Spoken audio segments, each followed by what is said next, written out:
¿Y vos? ¿De qué lado estás? De 9 a 12, con la conducción de Mariana Sotele. Tenemos pactados 3 entrevistas fuertes, interesantes, con todo lo que tiene que ver de acá al futuro de la política, por así decir. Sí, que falta nada para las elecciones. Exactamente, con respecto a todo eso, así que vamos a ver si nos podemos comunicar y hablar con nuestra primer entrevistada, que es de nuestra ciudad y que tiene mucho que ver con todo lo que respecta a la política y principalmente con el tema de Cambiemos, ¿no? Porque va en representación de Cambiemos, ¿no? Sí, y además, bueno, de ser, como vos bien decís, candidata de esta propuesta a diputada provincial, es una personalidad que está muy relacionada con todo lo que es seguridad por su historia propia. Y bueno, a lo que está apuntando también ella, que está buena la propuesta.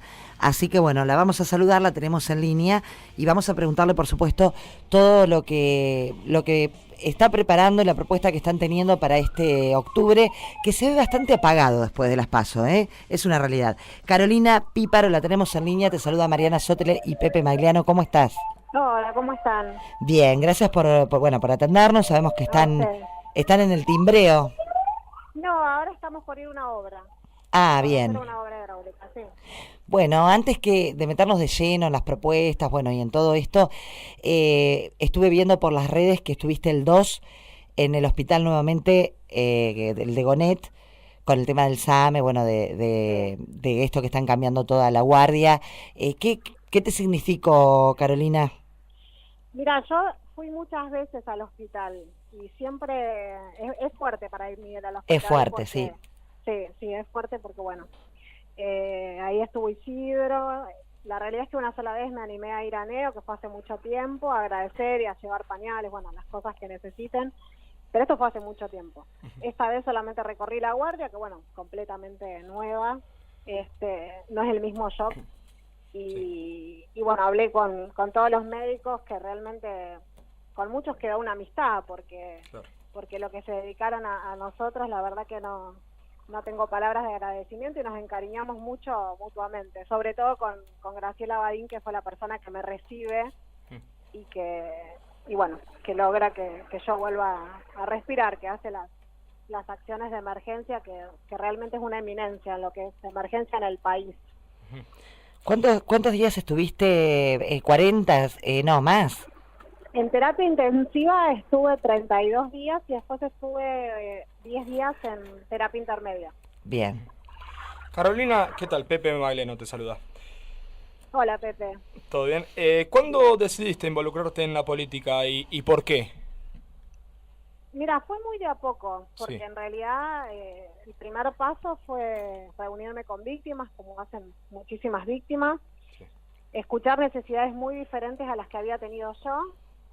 Esto es algo que siempre recalco, que los casos mediáticos tenían una atención especial del Poder Ejecutivo y a veces, lamentablemente, del Judicial. En mi caso, bueno, el doctor Marcelo Romero siempre se maneja de la misma manera, pero hay que reconocer que también la justicia muchas veces se mueve por los medios y eso es una vergüenza. Sí, total. Y con las otras víctimas, obviamente que no habían tenido abogado, que me decían cuánta suerte tuve, porque pasé por un proceso penal, porque hay mucha impunidad en la gran mayoría de los casos. Entonces todas estas cuestiones a mí me movilizaron muchísimo. Después me uní a Usina de Justicia, que es una organización que, si bien es apartidaria, tratamos de incidir en políticas públicas de seguridad y de justicia. Por lo tanto, ahí empezó el contacto con muchísimos diputados, y a la par me había convocado en el 2014 María Eugenia Vidal como vicejefa de gobierno para empezar a colaborar en la Fundación Pensar con el tema seguridad y justicia también. Entonces fue muy de a poco, no es que fue una cosa de un día para el otro, y es un ámbito natural hoy. Claro. Y Carolina, ¿cómo crees que se cambia, que la justicia tenga libertad, que empiece a trabajar de manera independiente, que no se deje llevar por los medios, que el sistema, que la justicia no sea tan lenta? Creo que es algo de que toda la sociedad de alguna manera se queja, ¿no? Mira, yo creo que las soluciones son varias, o sea, ¿no? Ojalá existiera una sola. La realidad es que en los casos de inseguridad, que obviamente es más a lo que yo me dedico, la justicia en general penal, más allá de la lentitud, es abolicionista. O sea, la justicia no cree en la pena, la justicia transformó al delincuente en una víctima, que podemos entenderlo, podemos debatir, pero dejó de lado totalmente a la víctima real, a la que sufre el daño, a la que sufre el dolor, a la que sufre la pérdida. Sí.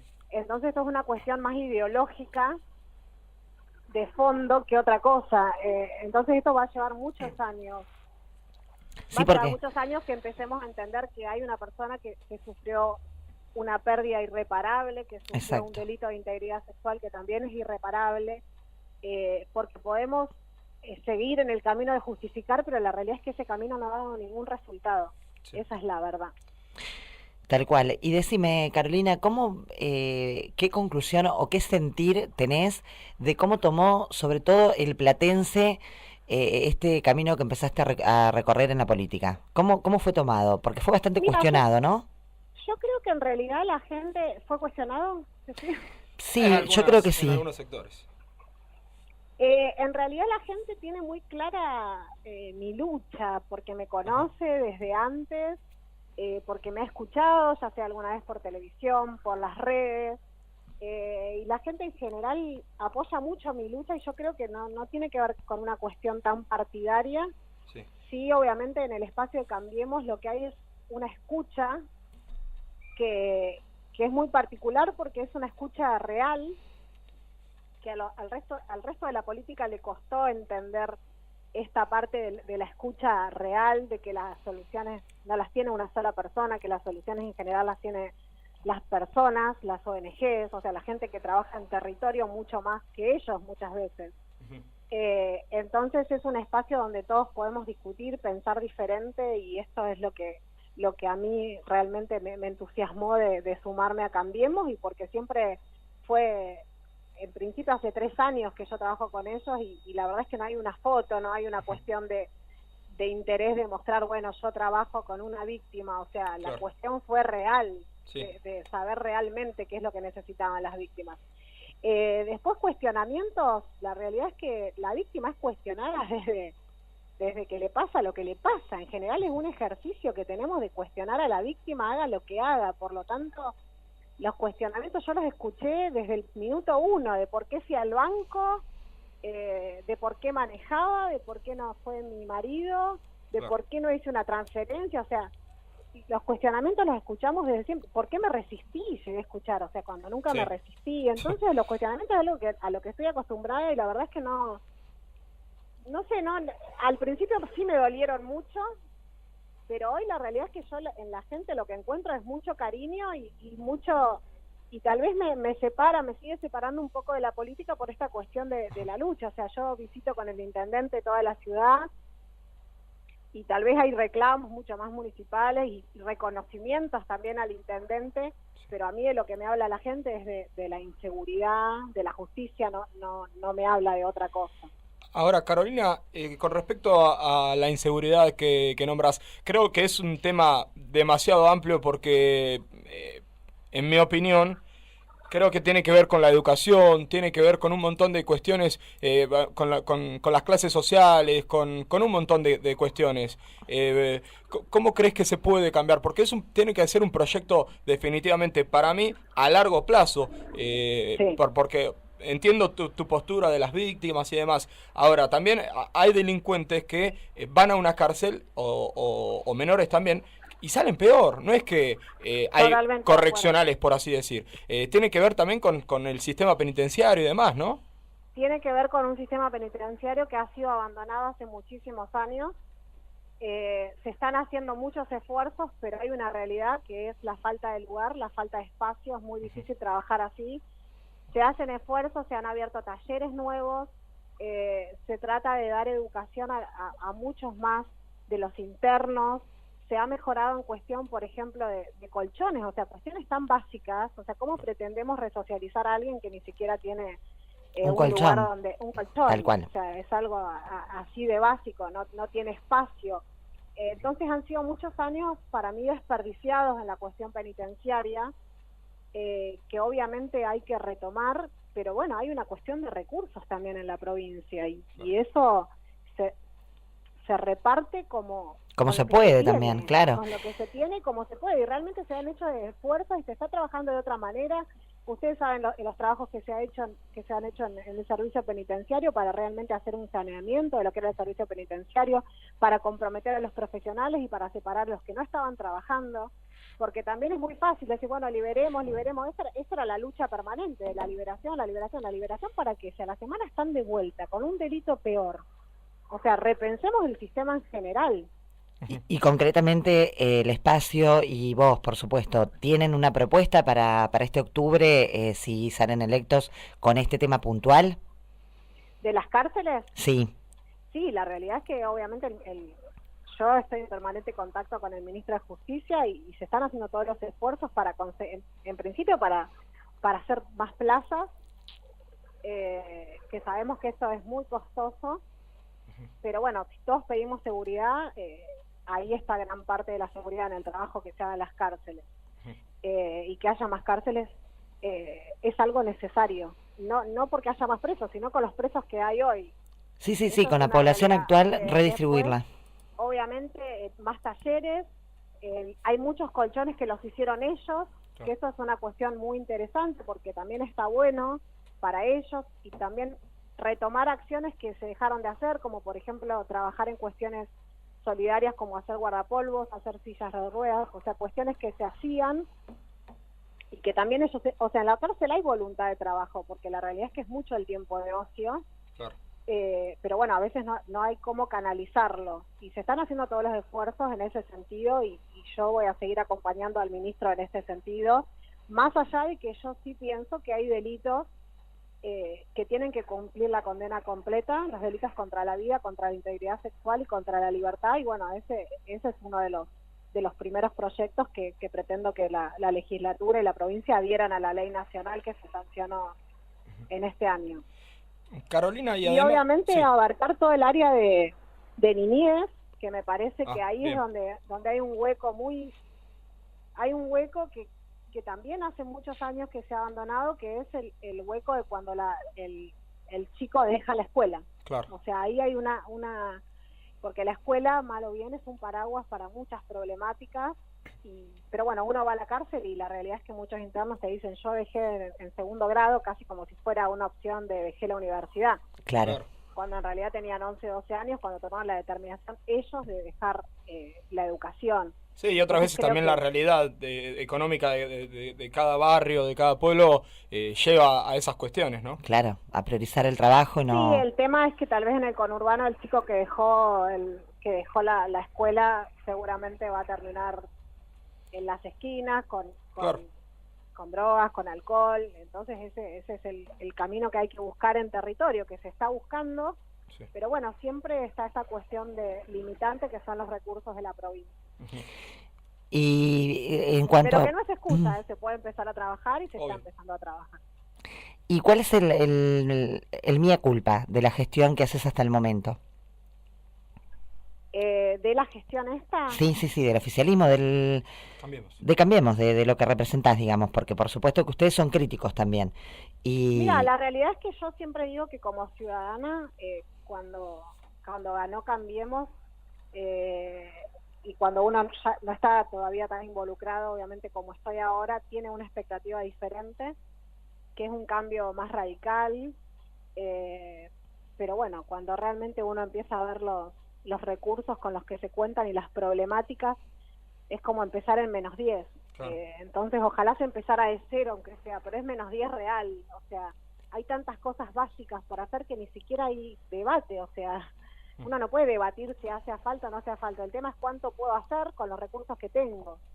Claro. Entonces creo que el gran desafío es ese, es generar trabajo digno, educación de calidad, y de ahí empezar a debatir para adelante. No creo que haya debates anteriores. Lamentablemente hoy es la situación con la que se encontró y se están haciendo todos los esfuerzos para revertirla, y yo confío, no digo que sea de un día para el otro, pero realmente confío que vayamos generando un país diferente.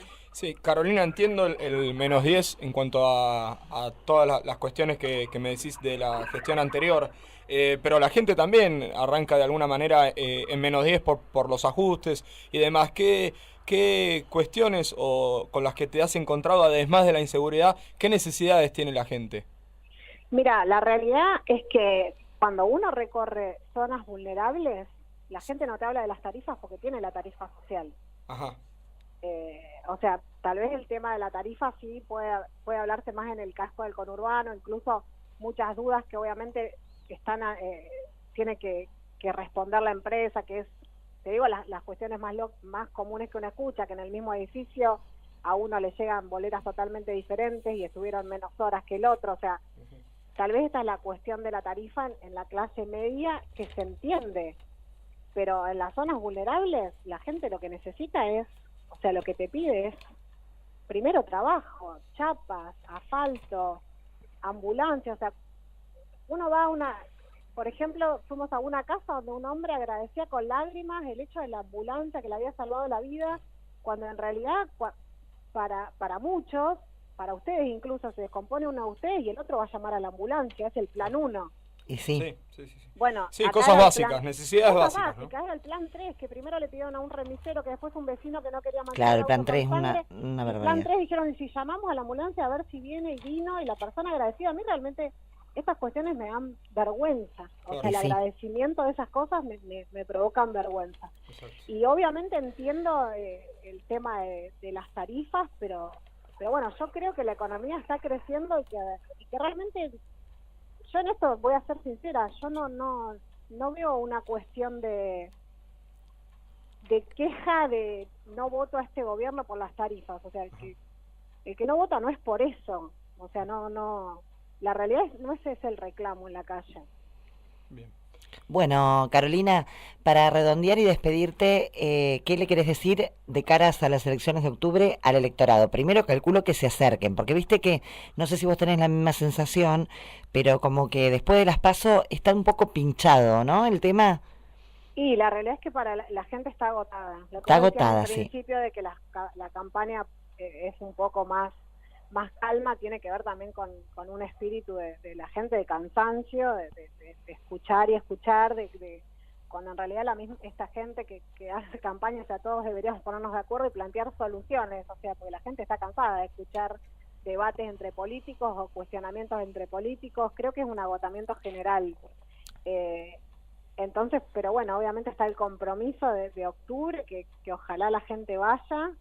Entiendo el cansancio, pero bueno, creo que el 22 es importante, siempre es importante votar más allá del espacio por el cual hayamos optado. Exacto, ojalá que sí, porque bueno, se especula mucho que va a caer el electorado en comparación con los PASO, y es una picardía porque es el único arma bien empleada, ¿no? Ojalá que no, y ojalá que también aprendamos a que las PASO así no sirven. No, la gente está en desacuerdo. De esa manera no sirven. No, la verdad que no, es un gasto aparte impresionante para el país, es cansador porque es muy poca la distancia entre las PASO y la otra elección. O sea, es una interna abierta, en realidad. Es una interna, claro, es una elección previa, cuando en realidad muy pocas fueron los municipios que realmente hicieron una interna, porque todos los espacios presentaron un solo candidato, y esto, creo que eso es el principal factor que agotó. Sí. O sea, dos campañas, y también ver la forma de la política futuro, que no se frenen ni la legislatura ni el Congreso por esta cuestión electoral, que me parece una cosa sin sentido. Sí, coincido con vos. Carolina, muchísimas gracias por este espacio, por darnos la entrevista, la posibilidad de escucharte y que te escuche la audiencia. Y bueno, te estamos despidiendo y convocando, por supuesto, para cualquier otro tema que precisemos. Bueno, muchas gracias a ustedes. Les mando un beso grande. Otro beso grande para éxito. vos. Así pasaba entonces Carolina Píparo. Va por Cambiemos, por la propuesta del PRO. Como senadora provincial. ¿Y vos? ¿De qué lado estás? De 9 a 12, con la conducción de Mariana Sotele.